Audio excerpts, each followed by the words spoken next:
జై శ్రీరామ్, జై నరసింహ. అందరికీ లేదండి, ఇవాళ రేపు సెలవు ఇచ్చారు. ఓం నరసింహాయ నమః. ఓం నరసింహాయ నమః. ఒక్కొక్క పుష్పం స్వామిని దూరంగా వేస్తూ ఉండండి.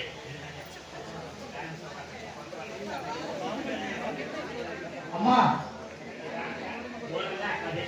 లోపల పుష్పాలు రండి.